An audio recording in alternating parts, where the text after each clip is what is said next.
میں جہلم شہر سے چند کلومیٹر دور ایک ایسے نواحی گاؤں کی رہنے والی ہوں جو آج کے جدید سائنسی دور میں بھی پتھر کے زمانے کی عکاسی کرتا ہے۔ میں اس وقت 4-5 سال کی تھی جب میرے ماں باپ نے اپنے آبائی گاؤں کو ہمیشہ کے لیے خیر آباد کہہ دیا تھا اور جہلم شہر کو آباد کیا۔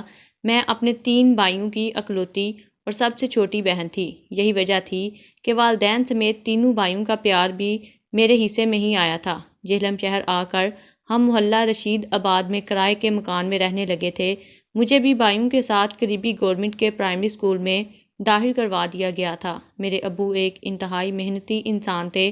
وہ دن بھر رکشہ چلاتے اور رات کو قریب ہی واقع سبزی منڈی میں چوکیدار کی ڈیوٹی کرتے۔ اس طرح ابو اتنا کما لیتے جس سے مکان کا کرایہ اور رکشے کے مالک کو اس کے طے کردہ دہاڑی دے کر باقی ایماندار رقم سے ہم تینوں بہن بھائیوں کی تعلیمی اخراجات اور دیگر گھریلو اخراجات بحسن اور بخوبی پورے کر رہے تھے۔ وقت گزرتا چلا گیا۔ ہم سب بہن بھائی تعلیمی مدارس طے کرنے کے ساتھ ساتھ عمر کی منازل بھی طے کرتے رہے، حتیٰ کہ میرے تینوں بھائی میٹرک کر کے کمانے کے قابل ہو گئے اور ہمارے گھریلو حالات بھی بدلنا شروع ہو گئے۔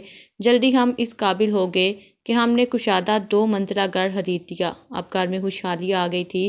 چنانچہ ہر والدین کی طرح میرے والدین بھی بیٹوں کے سروں پر سہرے سجانے کے خواب دیکھنے لگے۔ کچھ دنوں کی محنت کے بعد عذرا میرے بڑے بھائی طاہر، فوزیہ، منجلے بھائی، نوید اور نعیمہ میرے سب سے چھوٹے بھائی رشید کی دلہن بن کر ہمارے گھر آ گئیں۔ میں اس وقت تک میٹرک پاس کر چکی تھی۔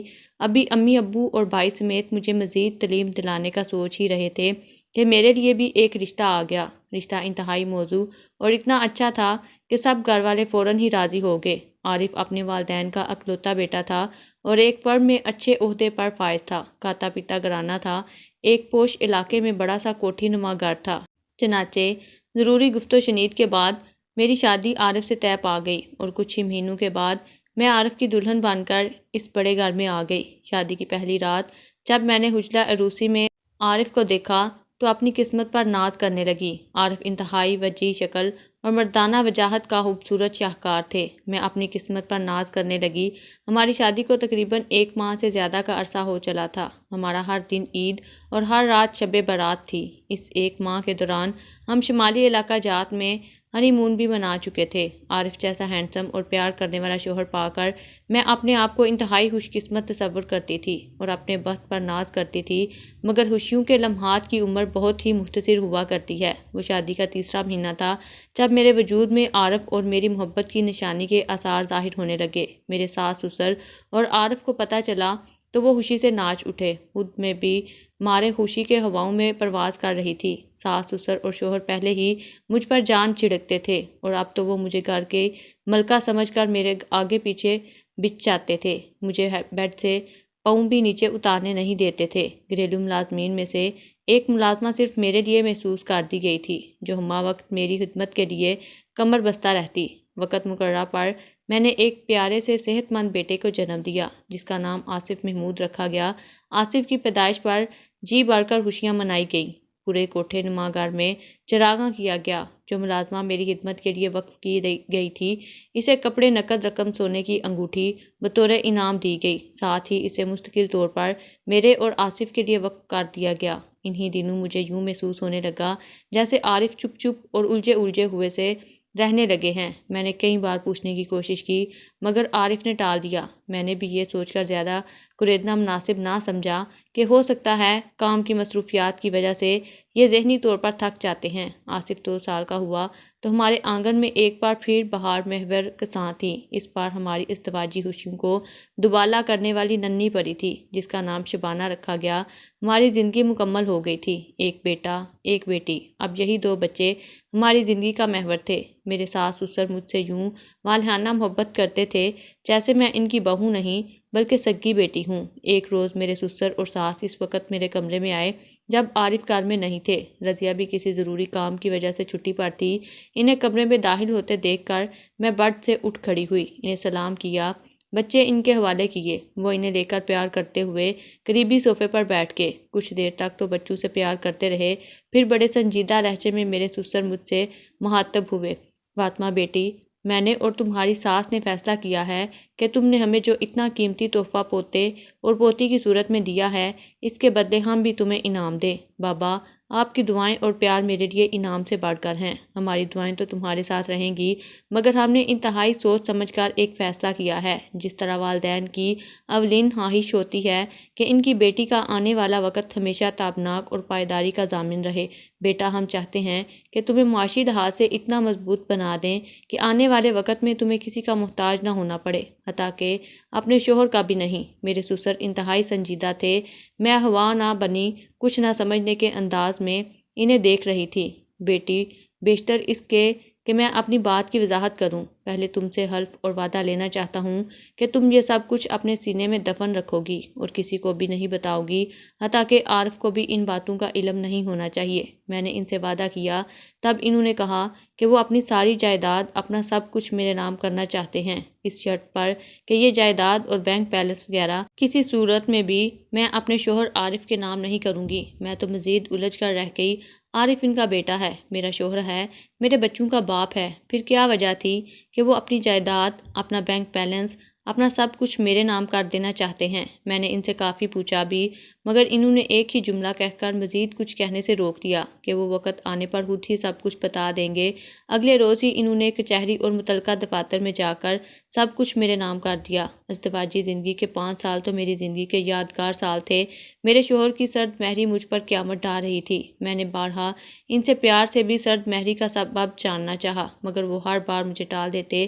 میں نے اپنی ساس سسر سے بھی اس بات کا تذکرہ کیا، وہ بھی عارف کے سرد رویے کو محسوس کر چکے تھے اور بے حد پریشان تھے، تاہم انہوں نے مجھے تسلی دلاسے دے کر کسی نہ کسی طرح بہلا لیا۔ انہی دنوں ایک اور تکلیف دہ صورتحال کا بھی مجھ پر انکشاف ہوا، وہ یہ کہ میری خاص ملازمہ رضیہ کے رنگ ڈھنگ بدلنے لگے ہیں۔ پہلے تو وہ عام گھریلو سادہ کپڑوں میں میرے سامنے آیا کرتی تھی اور میرے شوہر عارف کی موجودگی میں ہمارے کمرے میں آنے سے گریز کرتی تھی۔ اگر کسی وجہ سے آنا پڑ بھی جائے تو وہ کمرے میں داخل ہونے سے قبل دروازے پر دستک دیتی، ہم سے اندر آنے کی اجازت طلب کرتی، مگر اب تو وہ ہاتھ سے شوق کپڑے پہننے، ہلکا پھلکا میک اپ کر کے بلا اجازت میرے کمرے میں اس وقت آ جاتی جب میرے شوہر کمرے میں موجود ہوتے، اور دانستہ غیر ضروری طور پر کمرے میں زیادہ سے زیادہ وقت گزارنے کی کوشش کرتی۔ پہلے وہ ہم سب سے نظریں جھکا کر ادب سے بات کرتی تھی، مگر اب وہ آنکھوں میں آنکھیں ڈال کر باتیں کرتی، خاص کر میرے شوہر سے تو انتہائی بے تکلفانہ انداز میں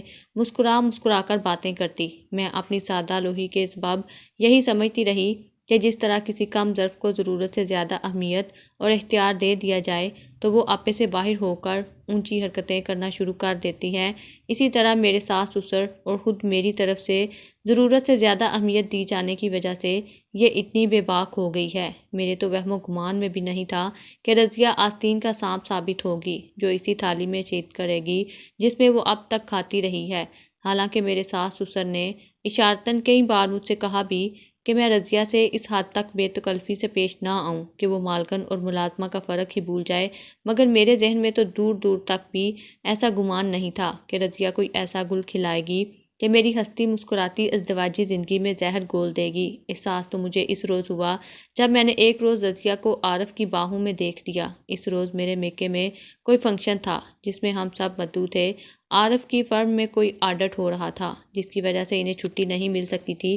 میں، میرے دونوں بچے، میرے ساس سسر فنکشن میں چلے گئے۔ پروگرام یہ تھا کہ فنکشن کے ختم ہونے پر میرے ساس سسر واپس گھر چلے آئیں گے، جبکہ میں پورا 1 ہفتہ میکے میں رہ کر بعد میں آؤں گی۔ مگر اس روز شاید اس ڈرامے کا ڈراپ سین ہونا تھا جو نہ جانے کب سے ہمارے گھر میں چل رہا تھا۔ اس شرمناک ڈرامے کا اختتام آج آ پہنچا تھا جو نہ جانے کب سے میری ناک کے نیچے انتہائی دلیری سے کھیلا جا رہا تھا۔ جب میں اپنے ساس سسر کے ساتھ گھر واپس آئی تو پوری کوٹھی میں ایک خاموشی طاری تھی۔ تمام ملازمین اپنے اپنے کام نمٹا کر سرونٹ کوارٹر میں جا چکے تھے۔ صرف کوٹھی کے گیٹ پر سیکیورٹی گارڈ چاقو چوبند اپنی ڈیوٹی سر انجام دے رہا تھا۔ میرے سسر تو اپنی خوابگاہ میں چلے گئے، جبکہ میری ساس میرے اور بچوں کے ساتھ میری خوابگاہ کی طرف چل پڑی۔ میرے کمرے میں ہلکا نیلا بلب چل رہا تھا۔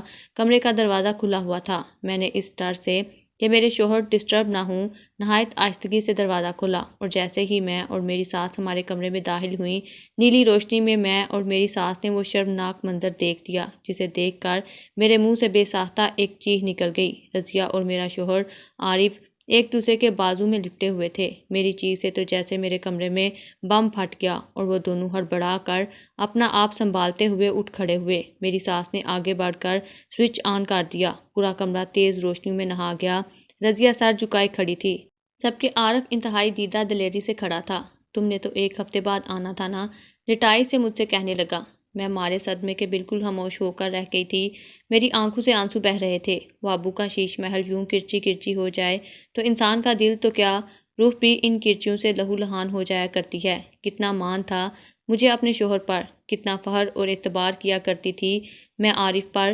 مجھے تو اپنی آنکھوں پر یقین نہیں آ رہا تھا کہ میرے شوہر اس حد تک بے وفا ہو سکتے ہیں کہ ایک عام سی شکل و صورت والی ملازمہ کو مجھ پر ترجیح دیتے ہوئے اس کے ساتھ یوں بہک جائیں گے کہ مجھے اپنے بے وقت ہونے کا احساس ہونے لگے گا۔ میں کوئی جواب دیے بغیر ٹوٹے ہوئے انداز میں صوفے پر بیٹھ گئی، پتھرائی ہوئی نظروں سے بغیر جواب دیے اپنے شوہر کو دیکھنے لگی۔ میری ساس نے آگے بڑھ کر رضیہ کو بالوں سے پکڑ کر گھسیٹ لیا اور پاؤں سے جوتا اتار کر اس کو مارنا شروع کر دیا۔ ساتھ ہی ساتھ اسے گالیاں اور گونسے بھی دیے جا رہی تھیں۔ وہ رات میری انہی کانٹوں پر گزاری۔ میری ساس رضیہ کو مارتی ہوئی کمرے سے باہر لے گئی جبکہ میرے شوہر بھی کپڑے تبدیل کر کے مجھ سے کچھ کہے بغیر کمرے سے نکل گئے۔ اگلی صبح میرے لیے قیامت کی صبح تھی۔ ناشتے کی میز پر میری ساس اور سسر اکٹھے بیٹھے ہوئے تھے۔ میرا بیٹا میری ساس کی گود میں جبکہ بیٹی سسر کی گود میں۔ میں بار بار اسی خالی کرسی کو دیکھ رہی تھی جہاں عارف ہمارے ساتھ بیٹھ کر ناشتہ کیا کرتے تھے، مگر آج ان کی جگہ خالی تھی۔ میرا دل بھر آیا تھا، آنسو رکنے کا نام نہیں لے رہے تھے۔ میز پر ناشتہ لگا ہوا تھا مگر ہم ناشتے کی طرف آنکھ اٹھا کر بھی نہیں دیکھ رہے تھے۔ بالآخر اس نے وہی کیا نا جس کا مجھے خطرہ تھا۔ میرے سسر بولے، ہاں رگوں میں دوڑنے والا خون اپنی تاثیر ایک نہ ایک دن ضرور دکھلاتا ہے۔ میری ساس نے بولا، بیٹی تمہیں یاد ہے نا کہ جب میں نے اپنی ساری جائیداد، بینک بیلنس سب کچھ تمہارے نام کیا تھا تو میں نے تم سے حلف لیا تھا تم یہ سب کسی کو بھی نہیں بتاؤ گی، حتیٰ کہ اپنے شوہر سے بھی اس کا ذکر نہیں کرو گی۔ تم نے اس وقت وجہ پوچھی تھی، میں نے کہا تھا کہ وقت آنے پر تمہیں ہر چیز سے آگاہ کر دیا جائے گا۔ یہ ان دنوں کی بات ہے بیٹا، جب میں اور میری بیگم دونوں جوان تھے۔ میں آرمی میں تھا جس کی وجہ سے ایک شہر سے دوسرے شہر، ایک صوبے سے دوسرے صوبے میں ٹرانسفر کا سلسلہ جاری تھا۔ میری بیگم کو پڑھانے کا شوق تھا، وہ میرے ساتھ ساتھ شہر یا صوبے میں نہیں جا سکتی تھی، اس لیے بیگم نے اپنے آپ کو مصروف کرنے کے لیے ایک پرائیویٹ کالج کھول لیا تھا۔ یہ کالج خالصتاً لڑکیوں کے لیے تھا۔ سارا سٹاف فیمیل تھا سوائے اکاؤنٹنٹ حسن کے جو صرف آفس تک ہی محدود تھا۔ اس کے ذمہ طالبات کی فیس جمع کرنا، ٹیچرز کی تنخواہیں بنانا تھا۔ میں نے اور میری بیگم نے محبت کی شادی کی تھی۔ لوگ ہمارے پیار کی مثالیں دیا کرتے تھے۔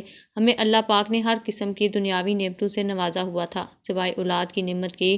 ہماری شادی کو 10 سال ہو چلے تھے مگر ہم ابھی تک اولاد کی نعمت سے محروم تھے۔ رشتہ داروں نے دوسری شادی کے لیے مجھے بہت کہا، حتیٰ کہ تمہاری ساس نے بھی مجھے بخوشی اجازت دی، لیکن میں نے صاف انکار کر دیا۔ انہی دنوں میری ریٹائرمنٹ کے آرڈر آ گئے۔ مجھے جو واجبات ملے ان سے میں نے شہر پوش علاقے میں یہ کوٹھی خرید دی۔ کالج کی بلڈنگ پہلے ہی ہماری ذاتی تھی، چنانچہ میں نے بیگم کے کہنے پر کالج جوائن کر لیا۔ یوں میں اور بیگم ایک ہی آفس میں بیٹھنے لگے۔ کچھ ہی عرصے بعد میں اس سے اکتا گیا اور پھر میں نے پراپرٹی ڈیلر کا کام شروع کر دیا۔ انہی دنوں ایک ایسا واقعہ ہو گیا کہ مجھے اپنی تمام تر توجہ اپنے کالج پر دوبارہ سے مرکوز کرنا پڑی۔ جیسا کہ میں بتا چکا ہوں کہ سارا کالج کا سٹاف فیمیل تھا سوائے اکاؤنٹنٹ حسن کے، وہ صرف آفس تک ہی محدود تھا۔ مگر پتہ نہیں کب اور کیسے حسن نے کالج کی لیکچرر ریحانہ کو اپنی الفت میں پھانس دیا، اور پھنسایا بھی اس قدر ہوشیاری اور شاطرانہ طریقے سے کہ اس کی خبر پورے کالج میں گہری نظر رکھنے والی نہ میری بیگم کو ہوئی اور نہ ہی پروفیسر ریحانہ کی کسی کولیگ کو۔ اور پتہ اس وقت چلا جب انہوں نے اپنے گھر والوں سے چوری چھپے کورٹ میرج کر لی۔ شادی ان کا خالصتاً ذاتی مسئلہ تھا مگر ان کا یہ قدم کالج کے لیے باعث بدنامی ثابت ہو سکتا تھا، چنانچہ میری بیگم نے فوری طور پر ایکشن لیتے ہوئے ریحانہ اور اکاؤنٹنٹ کو نوکری سے نکال دیا، اور یوں کالج کے اکاؤنٹنٹ کی ساری ذمہ داریاں مجھ پر آ گئیں اور ریحانہ کی جگہ ایک اور پروفیسر کو اپوائنٹ کر دیا گیا۔ اس واقعے کو بمشکل 1.5 سال ہی گزرا ہوگا کہ ایک روز ریحانہ روتی پیٹتی ہمارے کالج آ گئی۔ اس کی گود میں شیرخوار بچہ تھا۔ اس کی زبانی پتہ چلا کہ ہمارا سابقہ اکاؤنٹنٹ حسن پرست مرد تھا جس کا کام گلی گلی منڈلانا تھا اور ان کا رس چوسنا تھا۔ وہ ایسا بد کردار انسان تھا جو باوجود شادی شدہ ہونے کے اور 4 بچوں کا باپ ہونے کے ادھر ادھر منہ مارتا رہتا تھا۔ شکل و صورت کا وجیح تھا، خوش لباس تھا، اس لیے کچے ذہنوں کی لڑکیاں اور عورتیں اس کے دام الفت پھنس جاتی تھی۔ وہ صنف نازک کو جھوٹی محبت کے خواب دکھا کر انہیں برباد کر دیتا تھا۔ جو عورت یا لڑکی اس کی جھوٹی محبت کے جال میں نہ پھنستی، وہ اسے ورگلا کر کورٹ میرج کر دیتا اور پھر اپنا مطلب پورا کر کے اس کو اپنی زندگی سے یوں نکال دیتا جیسے کہ کبھی کوئی واسطہ ہی نہ تھا۔ ریحانہ کے ساتھ بھی اس نے یہی کیا تھا۔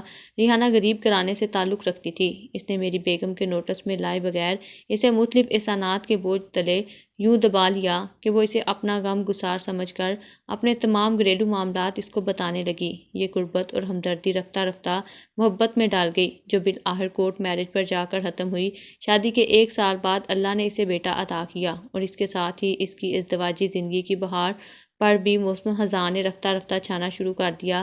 حسن نے جھوٹی سچی کہانی سنا کر اسے اپنے گھر لے جانے سے گریز کرتے ہوئے اسے علیحدہ کرائے کے گھر میں رکھا ہوا تھا۔ وہ اس قدر عیاش تھا کہ ریحانہ کو اس کے اصلی گھر کا پتہ بھی معلوم نہیں تھا۔ چنانچہ شادی کے محض 1.5 سال بعد وہ ریحانہ کو طلاق دے کر کسی اور کلی کی تلاش میں نکل گیا اور ریحانہ روتی پیٹتی ہمارے کالج آ گئی۔ اس کی کہانی سن کر ہم سوائے افسوس کے کچھ بھی نہیں کر سکتے تھے۔ میں آپ سے صرف اور صرف ایک چھوٹی سی مدد چاہتی ہوں، وہ یہ کہ آپ میرے بیٹے کو کچھ دنوں کے لیے اپنے پاس رکھ دیں۔ میں اپنے ماں باپ کے گھر جا کر پہلے تو ان سے معافی مانگنا چاہتی ہوں۔ وہ میرے ماں باپ ہیں، مجھے یقین ہے وہ مجھے معاف کر دیں گے۔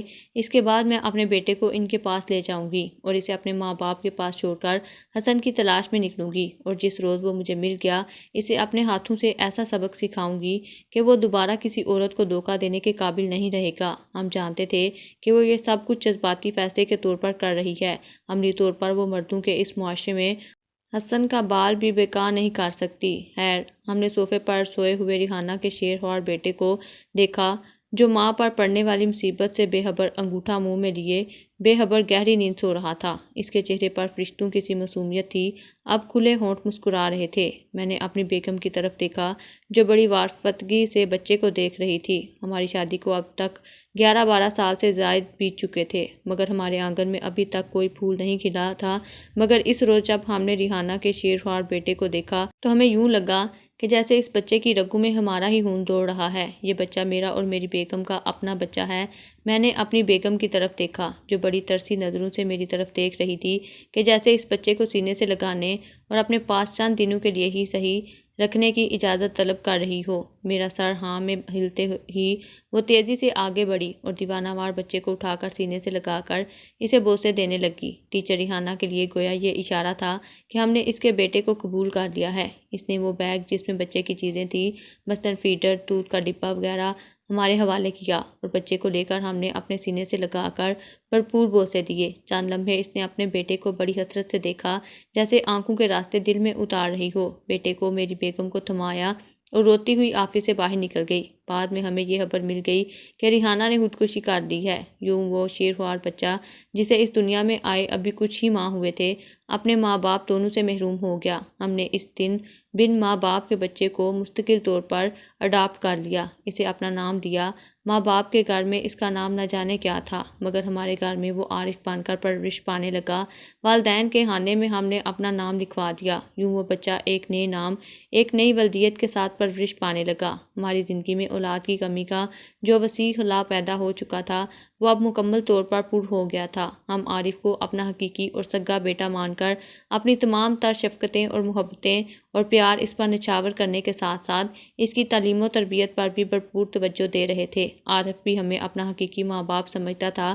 وقت گزرتا چلا گیا۔ عارف عمر کی منازل طے کرنے کے ساتھ ساتھ تعلیمی مدارس بھی طے کرتے کرتے اب یونیورسٹی تک پہنچ چکا تھا۔ عارف کو اللہ تعالیٰ نے مردانہ وجاہت سے جی بھر کر نوازا تھا۔ وہ خوش لباس بھی تھا اور انتہائی ذہین بھی۔ سبھی لڑکیاں اس پر مرتی تھیں، مگر ہم نے اپنے بیٹے کو یوں بے لگام نہیں چھوڑا۔ چنانچہ MBA کرتے ہی ہم نے اسے ایک ملٹی نیشنل کمپنی میں چیف اکاؤنٹنٹ کروا دیا۔ ساتھ ہی اس کی بے راہ روی کو لگام ڈالنے کے لیے اس کی شادی تمہارے ساتھ کر دی۔ ہمارا یہ خیال تھا کہ شادی کی زنجیر اسے ازدواجی کھونٹے سے یوں باندھ کر رکھے گی کہ اسے ازدواجی ذمہ داریوں سے منہ موڑ کر کسی اور طرف جانے کی فرصت ہی نہیں ملے گی، مگر یہ ہماری بہت بڑی بھول تھی۔ ہم نے خود غرضی کا مظاہرہ کرتے ہوئے یہ فیصلہ تو کر لیا تھا کہ ہمارے بگڑے بیٹے کو اس کی بیوی آ کر راہ راست پر لے آئے گی، مگر ہم نے یہ نہیں سوچا تھا کہ جس بیٹے کو ہماری برسوں کی کڑی نگرانی اور سخت تربیت بھی اس کی گمراہیوں سے نہ روک سکی، اسے ایک غیر عورت کیسے سدھار لے گی۔ یا شاید اس کی رگوں میں دوڑنے والے اس کے باپ کے لہو کا اثر تھا، جو 4 بچوں کا باپ ہونے کے باوجود ریحانہ سمیت نہ جانے کتنی عورتوں کی عصمتوں کا قاتل تھا۔ شمعی قسمت، وہ جس ملٹی نیشنل کمپنی میں کام کر رہا تھا وہاں بھی خواتین کی تعداد زیادہ تھی، لہٰذا عارف وہاں بھی گل کھلانے لگا۔ آئے دن نئی عورتوں سے اس کے رومانس کے قصے زبانیں عام ہونے لگے۔ لوگ شادی کے بعد سدھر جایا کرتے ہیں، مگر وہ شادی کے بعد زیادہ بگڑ گیا تھا۔ ہمیں اس کی کرتوتوں کی خبریں برابر مل رہی تھیں۔ ہم نے اسے سمجھانے کی بے حد کوشش کی، در پہ ڈالتے اس کے افسران بالا اور اس کے قریبی دوستوں کو بھی بیچ میں ڈالا کہ وہ بھی اسے سمجھائیں، مگر وہ سمجھانے کی حدود سے بہت آگے نکل چکا تھا۔ ہمیں بہت فکر ہونے لگی کہ ہم نے اپنے بیٹے کو راہ راست پر لانے کی خاطر تم جیسی پیاری بیٹی کی زندگی برباد کر دی ہے۔ چنانچہ ہم دونوں میاں بیوی نے اپنی اس غلطی کی تلافی کا فیصلہ کر لیا اور آپس میں مشورہ کر کے اپنی جائیداد، اپنا بینک بیلنس، اپنا سب کچھ تمہارے نام کرنے کا فیصلہ کر لیا۔ ہم نے یہ فیصلہ بھی کر لیا تھا کہ اس چیز کی بھنک اپنے بیٹے عارف سمیت کسی کو نہیں پڑھنے دیں گے۔ چنانچہ ہم نے اپنا سب کچھ تمہارے نام کر دیا۔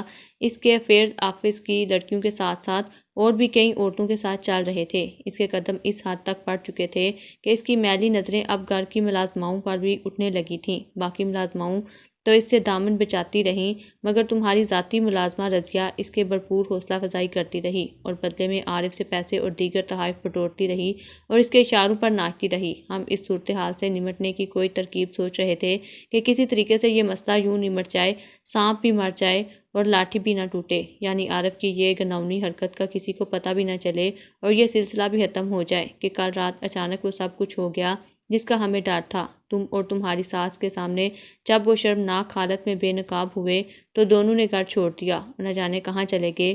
میں عارف اور رضیہ کی فطرت اچھی طرح سمجھ چکا ہوں۔ مجھے یقین ہے کہ وہ ایک دوسرے کے ساتھ مخلص کبھی نہیں رہیں گے، وہ کبھی بھی ایک ساتھ نہیں رہیں گے۔ وہ دونوں حرص کے بندے ہیں اور نفس کے غلام ہیں۔ جلدی ان کا ایک دوسرے سے دل بھر جائے گا اور عارف کسی اور کلی کا رس چوسنے نکل جائے گا، جبکہ رضیہ کسی اور شکار کی تلاش میں نکل جائے گی۔ میرے سسر عارف کے متعلق سب کچھ بتا کر خاموش ہو چکے تھے اور میں دل گرفتہ اپنی ازدواجی زندگی کا ماتم کر رہی تھی۔ بیٹی، ہمیں احساس ہے کہ ہم سے زیادتی ہوئی ہے تمہارے معاملے میں۔ ہم نے اپنی جائیداد وغیرہ سب کچھ تمہارے نام کر کے کسی حد تک اپنی اس ناقابل غلطی کی تلافی کرنے کی کوشش کی ہے، لیکن ہم یہ بھی جانتے ہیں کہ کوٹھی، بینک بیلنس، کار، دولت ان زخموں کا مداوا نہیں کر سکتی جو عارف کے ہرجائی پن کی وجہ سے تمہارے دل اور تمہاری روح پر لگے ہیں، اور یہ سب صرف اور صرف ہماری غلطی کی وجہ سے ہوا ہے۔ ہم یہ سمجھ بیٹھے تھے کہ آنے والی دلہن ایک ایسے شخص کو سدھار لے گی جو اپنے باپ کی طرح اس حد تک ہوس پرست ہے کہ ادھر ادھر جھک مارنے کے ساتھ ساتھ گھر کی ملازماؤں پر بھی بری نظریں جمائے رکھتا ہے۔ ہم تمہارے مجرم ہیں بیٹی، ہو سکے تو ہمیں معاف کر دینا۔ میرے سسر نے میرے سامنے ہاتھ جوڑ دیے۔ میں تڑپ کر اٹھی اور ان کے جڑے ہوئے ہاتھوں کو اپنے ہاتھوں میں تھام کر بوسہ دیتے ہوئے بولی، آپ نے مجھے بیٹی کہا نہیں بلکہ بیٹی مانا بھی ہے۔ حقیقی ماں باپ کی طرح آپ نے مجھے محبت دی ہے۔ آپ نے یقیناً یہ سب کچھ نیک نیتی سے کیا ہے، مگر نصیب تو وہ اندھیرے ہوتے ہیں جس کے تاریک سینے میں کوئی بھی نہیں جھانک سکتا۔ مجھے آپ سے کسی قسم کا کوئی شکوہ نہیں۔ اس کے بعد میرے ساس سسر جیسے بولنا بھول گئے، ہر وقت چپ چاپ بیٹھے ہلاؤں میں گھورتے رہتے یا پھر بچوں کے ساتھ مصروف رہتے۔ میں نے اپنے میکے میں اپنے آپ پر پڑنے والی اس قیامت کے بارے میں کسی کو نہیں بتایا تھا۔ بتاتی بھی تو کیا بتاتی، مجھے تو شرم آتی تھی کہ اپنے میکے والوں کو بتاؤں کہ میرا شوہر ایک معمولی شکل و صورت والی ملازمہ کو مجھ پر ترجیح دیتے ہوئے مجھے چھوڑ کر چلا گیا ہے، مگر یہ بات ایسی نہیں تھی کہ چھپائی جا سکتی۔ میرے ماں باپ اور بھائیوں کو کسی نہ کسی طرح خبر ہو گئی۔ وہ تو مرنے مارنے پر تلے ہوئے تھے، مگر میرے سمجھانے بجھانے پر وہ ٹھنڈے پڑ گئے۔ انہوں نے مجھے اور میرے بچوں کو ساتھ لے جانے کی بڑی کوشش کی، لیکن مشرقی روایات کے مطابق میں نے کہا کہ اس کار میں میری ڈولی اتری تھی اور اب یہاں سے ہی میرا جنازہ اٹھنا ہے۔ عارف مجھے چھوڑ کر چلا گیا تو کیا، مگر اس نے مجھے طلاق نہیں دی تھی، اس نے مجھ سے رشتہ بھی نہیں توڑا تھا۔ ناراض ہو کر جانے والے ایک نہ ایک دن اپنی غلطیوں کا احساس کر کے لوٹ آیا کرتے ہیں۔ عارف شرعی اور قانونی طور پر میرا شوہر تھا، میرا جیون ساتھی تھا، میرے بچوں کا باپ تھا۔ مجھے اس کے لوٹ آنے کا انتظار کرنا تھا زندگی کی آخری سانسوں تک اس کی واپسی کی راہ تکنی تھی۔ میری ساس اور سسر میرے شوہر عارف کے گھر سے چلے جانے کے بعد بہت کم عرصہ زندہ رہے۔ میرا شوہر عارف ان کا حقیقی بیٹا نہیں تھا، مگر اسے سینے سے لگایا، پالا پوسا، تعلیم دلوائی، پروان چڑھایا۔ اتنے برسوں کی رفاقت تو اجنبی لوگوں کو بھی ایک اٹوٹ بندھن میں باندھ دیا کرتی ہے۔ عارف کو تو انہوں نے اپنا سگا بیٹا مانا تھا، اسے اپنا نام دیا تھا، اور جب وہ بغیر اطلاع دیے، بغیر کوئی نشان اور اتا پتہ دیے گھر سے چلا گیا، شاید کبھی بھی لوٹ نہ آنے کے لیے، تو انہیں ایسا صدمہ اور دکھ ہوا تھا جیسے جوان بیٹے ماں باپ کو عین اسی وقت چھوڑ جاتے ہیں جب ان کے بڑھاپے کو ان کی جوان اولاد کے سہارے کی ضرورت ہوتی ہے۔ ان کو عارف کی جدائی کا غم اندر ہی اندر مار رہا تھا، اس لیے وہ دونوں زیادہ دیر زندہ نہ رہ سکے۔ میرے ماں باپ بھی اپنی طبعی عمر گزار کر اس دنیا سے اپنا ناتا توڑ گئے تھے۔ مجھ سے ٹوٹ کر پیار کرنے والے میرے بھائی بھی کچھ عرصہ تک میرے لیے پریشان ہوتے رہے اور پھر اپنے بیوی بچوں میں اور دنیا کے جمیلوں میں کھو گئے، اور میں اپنی عمر کی منازل طے کرتے کرتے اپنے شوہر کا انتظار کرتی رہی۔ میرے شوہر کو مجھ سے جدا ہوئے 20 برس سے زائد کا عرصہ بیت چلا ہے۔ میرے بچے جوان ہو چکے ہیں، میں نے اپنے دونوں بچوں کی شادیاں بھی کر دی ہیں۔ وہ اکثر مجھ سے پوچھا کرتے ہیں کہ ان کے بابا کہاں ہیں، اور میں انہیں یہ کہہ کر ٹال دیتی ہوں کہ آج سے برسوں پہلے ان کے بابا گھر کا راستہ بھول گئے تھے، اور ایسا راستہ بھولے کہ آج تک وہ واپس نہیں لوٹے۔ میرے بچے بے یقینی سے میری طرف دیکھتے ہیں، شاید سمجھتے بھی ہوں کیونکہ چھوٹے تو نہیں ہیں، مگر منہ سے کچھ نہیں بولتے۔ میں جانتی ہوں کہ انہیں میری ان باتوں کا یقین نہیں آتا، میں انہیں یقین دلانا بھی نہیں چاہتی۔ 20 سال سے زائد کا عرصہ ایک طویل عرصہ ہوتا ہے۔ اگر عارف زندہ ہوتے تو کبھی نہ کبھی اپنی غلطی کا احساس کر کے لوٹ آتے، مگر میرا دل نہیں مانتا۔